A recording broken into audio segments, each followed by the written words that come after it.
Hi there, just out today on the Himalayan 452. Took delivery of it yesterday, so brand new. We've got 10 miles on it. This is first time out on it. It is my bike, not a press bike or a loan bike, therefore I can be honest with it about it. We're going to take it for a spin. I've got Jono behind me who's on one of the CCM MT230, so we're going to do a few trails. Whether you like breaking a bike in on some trails, but you know, I'm curious to know how this goes in a trail travel environment. That was always the strength of the original Himalayan, and to be honest, that's the first journey I did on the original Himalayan when I bought that in 2017. I took it on some trails near to me and was just, I think, blown away, really surprised by just how tractable and easy to ride that bike was in situations that might challenge other bikes. You know, so sloppy, sleepy mud, the bike managed to get traction. It always felt nice and stable and well balanced, and from that day on it always just continued to impress me. It had a real good trail ability. Yes, there was limitations of ground clearance, but as long as you weren't going up any big rock steps, that wasn't an issue.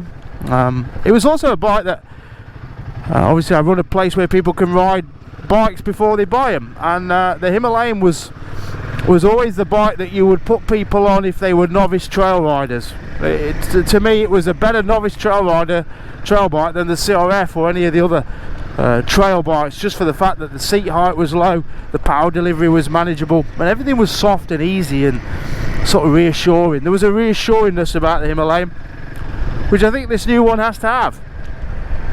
I know they've made it more mature, given it more power, a bit more sophistication, which mirrors the company's increased move up market, I would say. So it's no surprise that the bike has moved more market.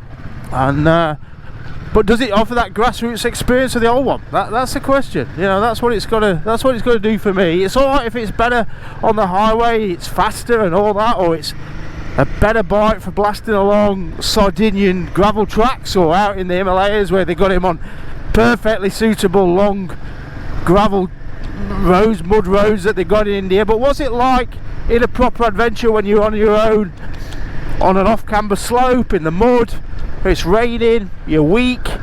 You know, what's it like then? How does it dig? What's it like as a bike to dig on, to encourage you to get off the beaten track and explore on? And that's what the old one did so well. It was just such a great ally as an adventure bike. And it was a bike I took one across America, brought one back from Bulgaria. Yeah, done the ACT on one, and just lots and lots of different riding on that, on various Himalayas over the years. Oh, still got my indicator on. So first thoughts. Okay, so it's heavy off the stand. I've weighed it on the scales and it's exactly pretty much near as damn it same weight as the old one, 197. But the perception of weight is massively different. The old one will roll off the stand barely breathing on it. Actually, in the early Gen 1 it was a bit of an issue. The stand was too long and it would blow over on its own accord if you weren't careful. So it's heavier off the stand, this one is, and I think that's going to be an issue for some, because the bike feels heavier than the old one. I think what doesn't help it is the short side stand. Means that it falls a lot further, or is a lot higher to lift it up than the old one. So the perception of weight is definitely higher, or the feeling of weight is definitely higher than on the old one, which isn't a good thing. That's not a step forward. So I think we're going to have obvious steps forward in performance and power and road cruising speed, but initially we've got a back step in terms of manageable weight, and that's a slight disappointment. It's actually a big disappointment, because if you compare it to, say, a KTM 390 Adventure or a Voge 300 Rally or a CRF or a GS310, and interestingly the 450 CF Moto MT, we'll see what that feels like, but it's by far the heaviest bike in the class. And if you downsize into this sector of motorcycling, weight is going to be one of the issues you choose at it. So if you've got a V-Strom 650 and you want something a bit lighter, well, is the 452 Himalayan light enough to be worth the downgrade? Because you're going to lose some power, you're going to lose some refinement from going from a twin to a single, and if the weight's not much better, then well, what's the point? You know, so that's a question I need to find out. Equally, what's it like off-road? is it capable off-road and is it capable on-road enough to make it worth the upgrade from, say, a Voge 300 Rally? You know, does it cruise at a significantly smoother and higher pace than the Voge to be worth the extra 40 kilos in weight that you're gaining by getting the Himalayan? So in a way, the Himalayan is in a tough, tight little corner. It needs to be good enough and light enough to appease the downsizers, and it has to tick enough boxes to please the upsizers, the people going from the smaller bikes. So it's not got it easy, and the weight of expectation on this bike is a lot higher than the original, which came with no expectations whatsoever. Well, everyone wrote it off immediately, said it was going to be rubbish, and it wasn't. Whereas this one, they had the press out to India and they've wined and dined him and coming back with some glowing reviews. But what does that mean in the real world? Does it mean that it's a good bike that fits a lot of, or ticks a lot of boxes? We'll see.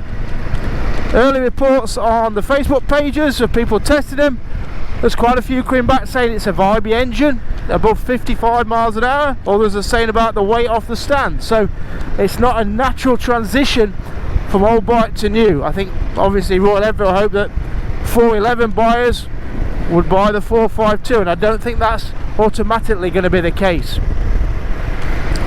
I think that what this bike needs to do to survive or to do well is to attract a whole new audience of rider, and I think it could do that. You know, initial impressions, it rides well, gearbox is lovely and clean. I like just the fit and finish. It's a real step up. It's got a premium edge to it. The brakes are much better than the old one. We've got a 17 litre tank, which is really impressive. Oh, let's go this way. Let's do a little quick trail. So we're on stock road tyres. Let's see what it's like on an easy little trail. Okay, got a nice standing position. People talking about risers. I've got to be honest, I don't think it needs it. Second gear, it's got a nice butteriness on the throttle.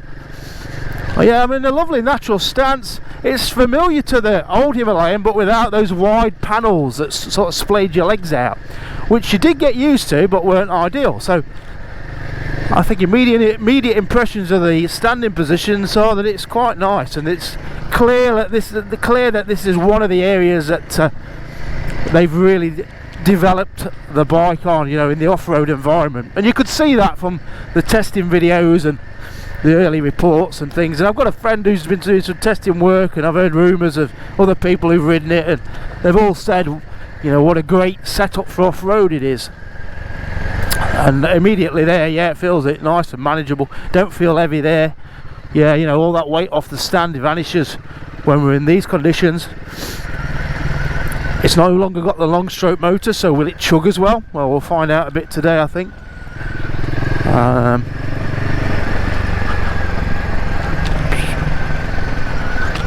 Suspension feels good. We've got shower suspension, non-adjustable at the front, and I think preload adjustable at the rear, which should offer some improvement over the old suspension, which always, to be honest, always what impressed me about the old one so much. For a budget bike, the way it rode, the ride quality on the back roads was very, very good. You could carry a lot of pace on those back roads, and that's, to me, is what made it such a great, you know, back road discovery bike, because you could ride the wheels off it, and it loved having the wheels ridden off it. Compare that to the Triumph 400X, you know, which is in some ways this bike's nemesis, but in a way not really. I think this feels a far more purposeful bike immediately, just riding it now. There's an intention about this bike. I'm going to load it up with luggage and I'm going to go off into the distance and see where I end up. It feels like that kind of bike. The Triumph is a nice bike with a nice punchy engine, but it feels like I'm going to go out for 2 hours and come back for my Sunday dinner. That's what kind of bike that feels like. There might be a Tiger 400 that would take things up a level, but for now the 400 Triumph is, yeah, it's a good bike, but you can tell they've just used what they've got, styled it a little bit, and come up with something that's, in fairness to them, selling very well, because it looks great, and on smooth roads it rides great.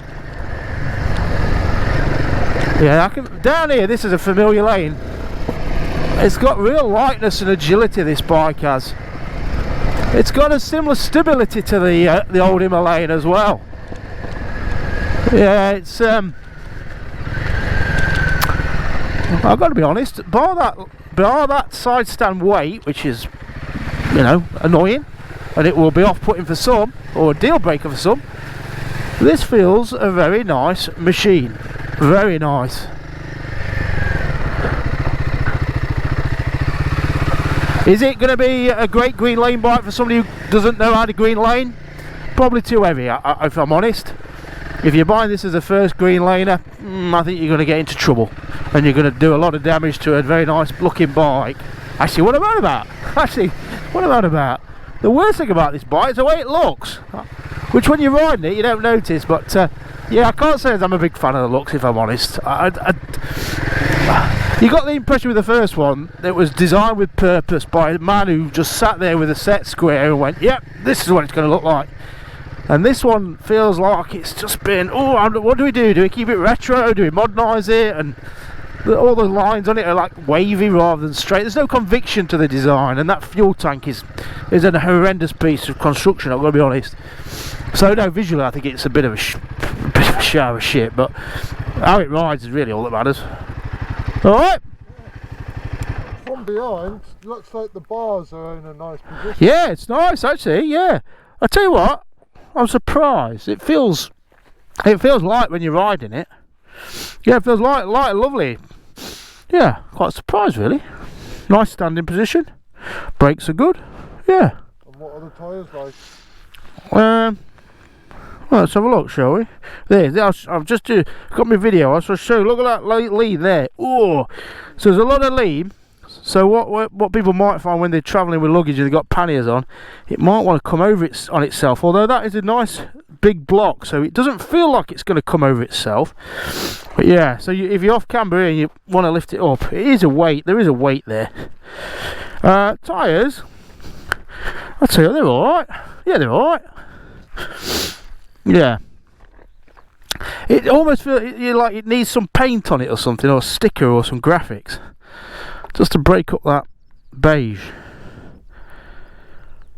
But yeah, no, I'm impressed. So what they've done, obviously on the original they got the bottom of the linkage protruding out here, which rob you of a lot of ground clearance, and to keep this nice and compact they've put the shock on an angle which is ended up where the airbox was on the original bike. So obviously to find somewhere for the airbox you had to put it on top of the engine, and then to get the tank to go around the airbox you had to make the tank far wider than it would naturally be, which I think is the reason why it feels top heavy, because the weight seems to sit here in these quite bulbous tanks. I mean, it's the clarity of design which has led to how it looks and feels. I think, you know, they wanted to keep it nice low seat, which it is, ground clearance, and nice and compact, and you know, unfortunately the compromise has been a slightly top heavy sensation due to that tank, I think, and these engine bars, which I'm not sure if they've kept them on because they serve a practical purpose, because to me they no longer do, because you can't get a rotor packs on there or anything, or whether they've just kept them on because it's part of the Himalayan style language. Yeah, it's almost like, I don't know if it needs it. Because when they were on it before, they were here, and you could put bags on it. You know, you could hang a bag on it, or you could put one of those big. Sort of raking to the front, aren't they? Yeah, yeah. Because obviously to have them where the old one was be on the side, it could be way too wide.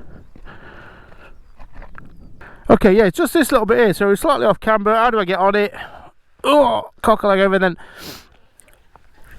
heave. Yeah, it's just that heave there.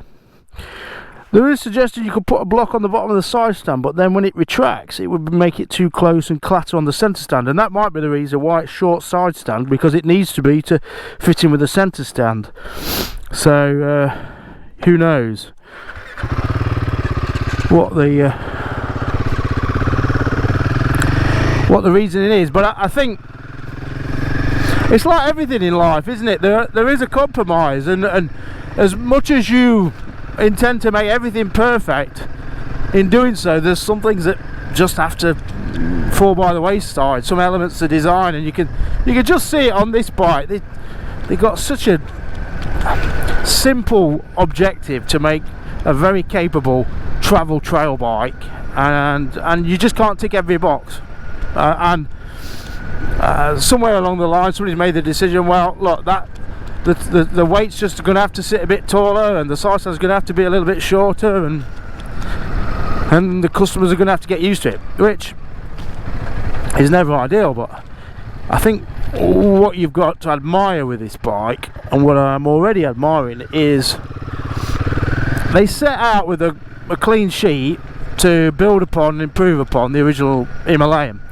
and do it in a way that didn't involve just using an old chassis or an old engine, or well, which is what KTM did with the 390 Adventure. They just used the Duke, or the 310 GS, which just used the 310 GSR, or the Triumph 400, which shares its platform with the street version. Therefore, all those bikes are massively compromised, and they suffer as a consequence. And their manufacturers could be accused of being a little bit lazy, or trying to, you know, stretch one platform into two. Whereas with this Himalayan, you think, well, fair play, you've set out to build as good a bike as you can, and build it from the ground up, and it does show, you know, it does show, because the seating position to standing position works. That's nice, you know, that transition. I'm comfortable sat down, I'm comfortable stood up. The 310 GS and the 390 are both compromised in that regards. And then you look at something like the Voge 200 Rally, which is perfect stood up, and it's fine sat down, but you've obviously got a bench seat which can get uncomfortable over a long distance. So I think the holy grail is always really a bit about building the best hybrid bike, the one that you can use on-road and the one you can use off-road.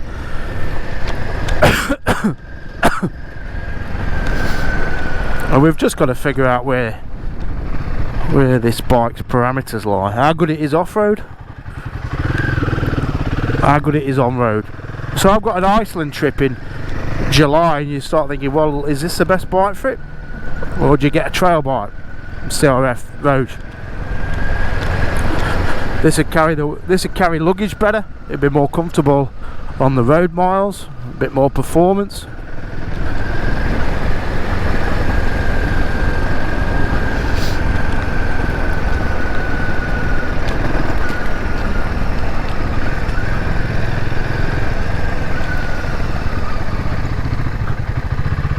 And is it still good on the trails? Is it still lively and fun, flickable? I've got to say, on these back roads, like these little nadgery, muddy, crusty roads, it feels absolutely lovely and well balanced. The suspension works really nicely. It's very adjustable. Throttle response is good. There's a bit of vagueness. There's a bit of ride-by-wire vagueness that you get when they've switched to electronic throttle input rather than the old cable. Probably not quite as crisp as I'd like, but it's barely there. It's barely an issue, barely a thing to talk about. Something you just get used to. I have got rider modes. Why it needs rider modes, I honestly do not know. Like that sort of stuff, it's just a waste of time. I've got eco or performance. Well, surely there's just one that works for both. Surely. Got gear indicator. I quite like this new screen actually. I like the cockpit area. What I probably don't like, and what I felt riding between my house and the unit, is the screen. It doesn't seem to offer a lot of wind protection, and that'll be interesting on a longer trip whether, you know, it oh no, not sorry, wrong, not turning yet. It'll be interesting whether it gives you enough weather protection, because you put a bigger screen on that, it's going to look pretty naff. It's a bit like that V-Strom 800 screen, in the fact that there's no cockpit here, there's nothing in this area here, it's just a cockpit there. And I do think on a tour it just robs you of a little bit of protection, a little security. You know, you don't feel like you're sat into anything.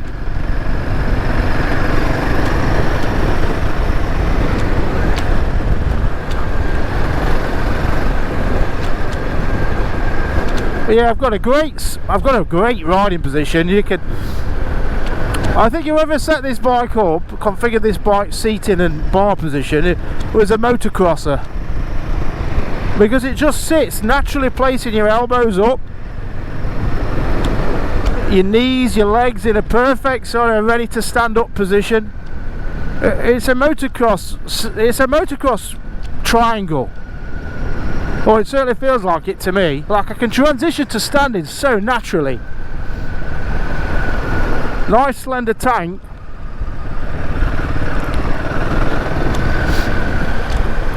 I was talking to the designers of the bike a long time ago, 5 years ago, when they first started working on it, and they said then that their goal was to make it lighter, slimmer and faster.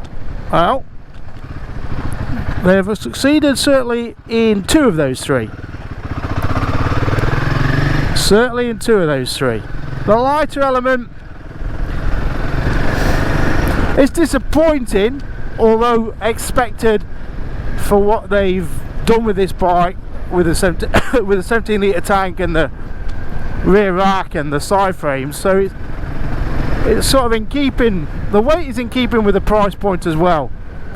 I.e., if you want a lighter bike, you're going to have to pay more money for it. You're going to have to buy a Cove 450 or something like that, but then deal with the service intervals of a highly strung sort of Dakar bike. So I think the weight is what it is. Actually, the issue of servicing is actually probably another step back. Okay, so we've got way up, we've got step backwards and step forwards. The other step back is servicing. Now, the old Himalayan was a 3,000 mile service interval, which wasn't ideal, but it was an easy bike to self-service. You could easily get the air filter, you could easily do the valves because it was screw and lock nut. And to be honest, if you were using it in a dirt environment, then servicing every 3,000 miles was a sensible thing to do. And you know, if you've ridden a CRF, if you've got a CRF that's got an 8,000 mile service interval and you do 8,000 miles of trail riding on it, that bike's going to be shagged. You know, they all need 3,000 or 4,000 mile service intervals if you're riding them in the way that they were designed for. So this is now 6,000 mile intervals, which is, you know, great for touring, but it's now a shim and bucket valve setup, which is something I wouldn't even know where to begin to adjust, if I'm honest. The air filter's under the tank, so that's a bigger job to get to. So yeah, to gain the power, we've lost some of the convenience of the servicing, and it is completely it is completely part of the process of improving a bike. But people have to accept that part of improving a bike makes it worse. You just can't have improvements without some of the opposite. So what are we? We're up in terms of suspension, we're up in terms of performance. Oh no, not that one. Oh, we are. What else are we up on? Brakes are better. Yeah, so we're up on quite a few bits. We're down on looks, we're down on weight, we're down on serviceability. So that's 3 all at the minute. Which would mean that there is still a time and a place where a 411 is going to be a better bike than this.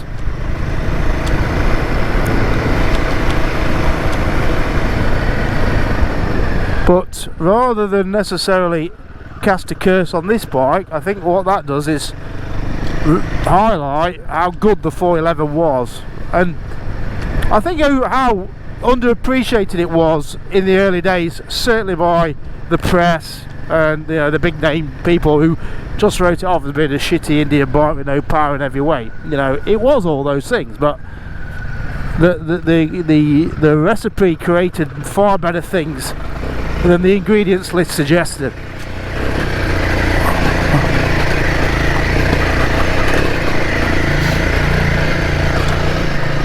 And it was just a great travel trail bike, an exploration bike. It was the best exploration bike we've had in the last 10 years, and I still maintain that, because no other bike allowed you to buy a cheap bike and it'd be ready right from the get-go to go around the world. No other bike, no other manufacturer even getting close to the practicality of that 411.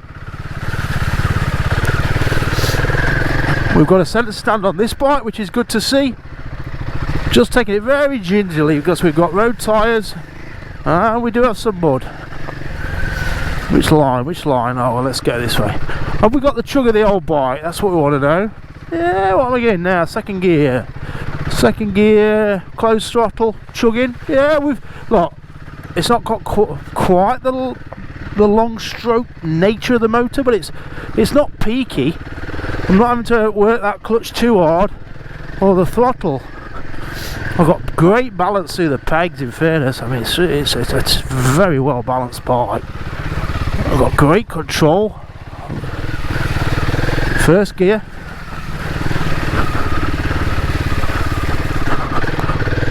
There we go, we're up. Got that lovely gearbox. That gearbox is really nice gearbox.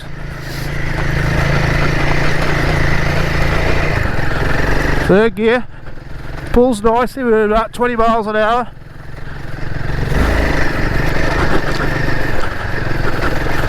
It feels to me almost like they've dulled the engine below 3,000, and then it almost picks up, like it comes on cam at 3 and it goes, or it feels to give you the squirt that you expect with the bigger lugs that this bike's got. If I was fitting different tyres, I just chuck on some TKC 80s. I want something I can get on and off easy enough. If I get a puncture, and that's what those tyres are good for.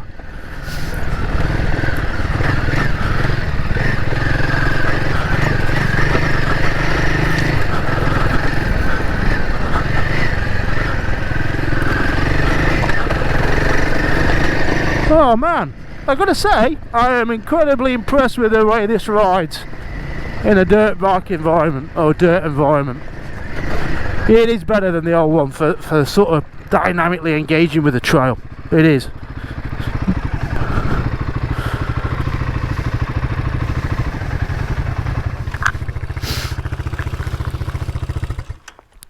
I like this. Well, it seems to be gliding. It does glide, yeah, I think that's a good word. It glides. It sort of it just floats over everything. Yeah. Oh, happy. Just wondering if we do that, you know, that lane opposite over the other side of the road. Have you done that one? I'm trying to think where we are. Come on, we'll try it. It's probably going to end in disaster, but let's give it a go. I've run her in now. She's got 19 miles on her.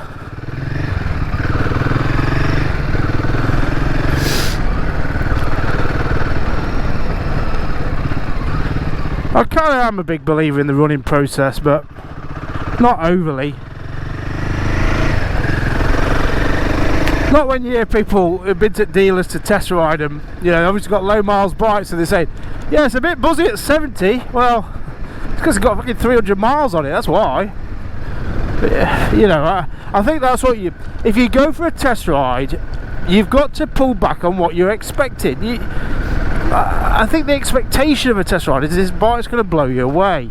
And to be honest, what I've tended to find with bikes that blow you away in an hour or 2 hour test ride is they don't work well on the long haul. They aren't something that you grow to love. They're something that you get bored of very quickly. So it's actually a fact why I never bother with a test ride, because they're meaningless. Although to be honest, I'd be glad if I do a test ride on an R18 before I bought one. But you can just sometimes overthink it and then put so much pressure on the bike that it just can never perform. It can never perform. And I think there'll be some elements of that with this new Himalayan. I think there'll be some existing owners who are going like, wow, this thing's got to be brilliant. It's going to be brilliant. It's a 452. It's got to be fast and, you know, fire laser beams. And obviously, you know, it's an improved, enhanced Himalayan. And the enhancement really, like riding down this road, it's better than a, you know, is it better than an original one? Who knows really? Who cares? Riding down a 50 mile an hour zone, not really matter. But what's it like here? What's it like on this trail? Oh, that's kind of what. That's where I want to know. That's what I want to know.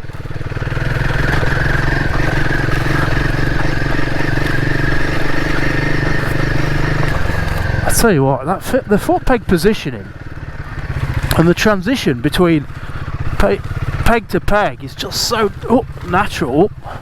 We need handguards. Just had a branch grab my front brake. Not great. Not a great sensation, right?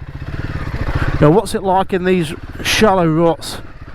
These Adam tracks, as we'll call them. A mate called Adam came down here in the wet on his 411 Himalayan when it was wet, and he fucking it's a bit too. And he dug a big trench along here, and he eventually got stuck and called me to drag him out. So it's a bit of, so this is where weight really goes against you.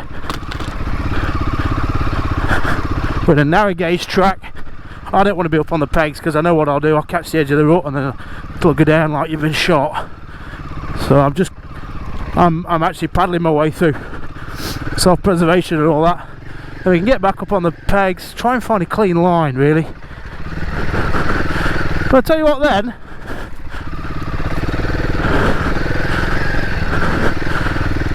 it's catchable. It is chuggable there as well. I've just got a light bit of clutch pressure going. First gear. I'm a bit nervous, but not too bad. That's it, quite interesting actually. I'm not that nervous. I feel like the bike is with me. You know what I mean? Which is a great sensation to have.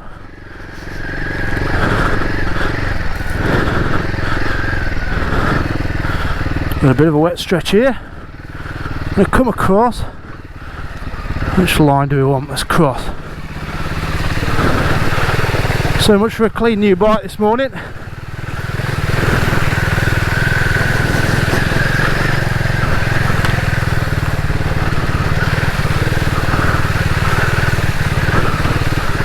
Uh-oh.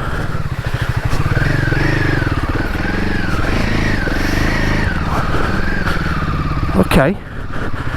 That gripped and went then. That gripped nicely, that gripped.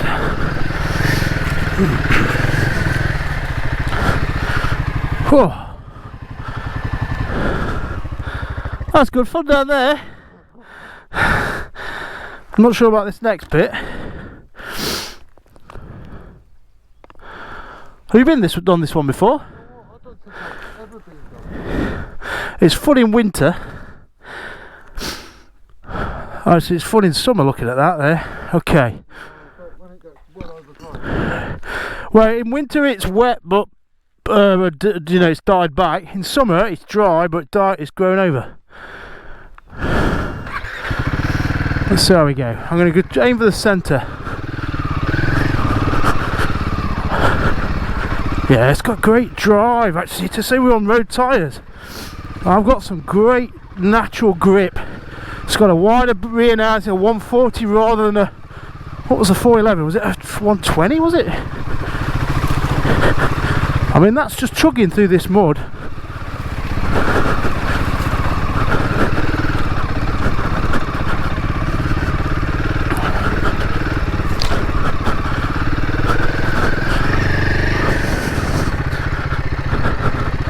Okay, quick comparison. A Voge 300 Rally is easier down that trail. I've been down here on a Voge 300 Rally many times. A Voge 300 Rally is an easier bike. It's lighter. It's getting on for 40 kilos lighter. It's bound to be easier, and I've got a knobby tyre on it. But I've got to say, what?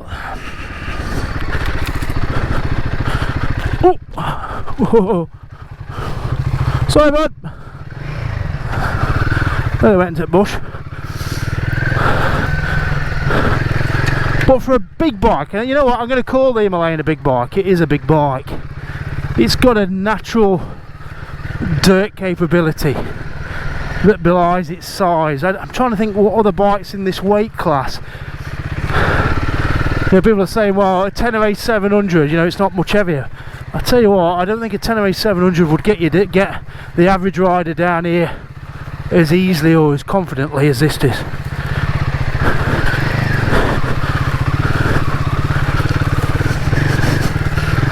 There we go.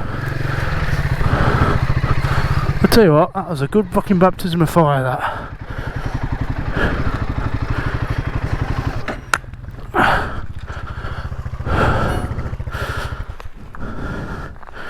Well, what? I hear your bike at all, but I don't know if it's because The CTM is quite noisy, isn't it? I tell you what, it's impressive, really. It's top heavy off the stand, but when you're riding it like that, it don't feel like it's wanting to fall over on you. You don't feel like you're like having to. I know I've got my feet down a lot, but you're not having to catch it. It's sort of nicely balanced once it's moving. And them tyres, it's still it's gripping. Yeah.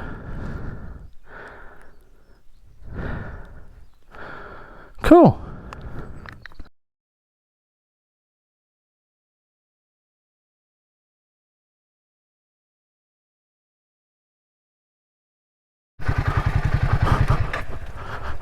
Just going to roll down here. Whoop.